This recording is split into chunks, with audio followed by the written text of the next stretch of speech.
நான் கறி கடைக்கு போல.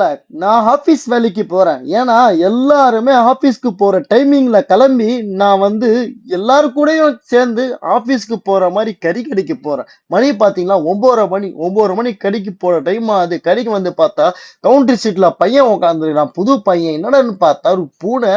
இந்த பூனை எங்கன்னு வந்ததுன்னு தெரியல. சோம்பேறி பூனையா இருக்கு. ஒண்ணு தூங்குது, இல்லன்னா என்ன வந்து ரொம்ப டிஸ்டர்ப் பண்ணுது.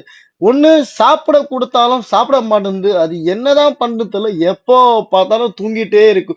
நீங்க உங்க வீட்ல பூனைய வளர்க்கிறீங்களான்னு கமெண்ட்ஸ்ல கமெண்ட் பண்ணுங்க. உங்க பூனை எவ்வளவு ஆக்டிவா இருக்குன்னு எனக்கு கமெண்ட்ஸ்ல கமெண்ட் பண்ணுங்க. வீடியோவை பார்த்துட்டு மட்டும் போவாதீங்க. ஃபாலோவும் சப்ஸ்கிரைப் பண்ணுங்க. அப்புறம் இந்த வீடியோவை உங்களுக்கு தெரிஞ்ச ஒரு 4 பேருக்கு இந்த வீடியோவை ஷேர் பண்ணுங்க. நான் ஒரு ஹோட்டலுக்கு கறி வெட்டிட்டு இருக்கேன். கறி வெட்டும் போது என் காலான வந்து என்ன ரொம்ப டிஸ்டர்ப் பண்ணுது இந்த பூனை. நான் கடையை திறந்து 2 மாசம் கிட்ட ஆயிடுச்சு. இது வரைக்கும் கடைக்கு ஃப்ரிட்ஜை வாங்கல. சரி ஒரு ஃப்ரிட்ஜை வாங்கலான்ட்டு கடைக்கு வந்துட்டேன். வந்த உடனே ஒரு வித்தின் ஒரு 2 ஹவர்ஸ்ல கடைக்கு ஃப்ரிட்ஜ் டெலிவரி பண்ணிட்டாங்க.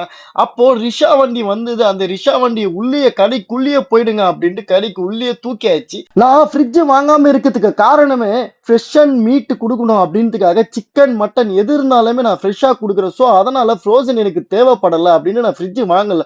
இந்த ஃப்ரிட்ஜ் வாங்கியிருக்கேன். இது எப்படி இருக்குன்னு கமெண்ட்ல கமெண்ட் பண்ணுங்க.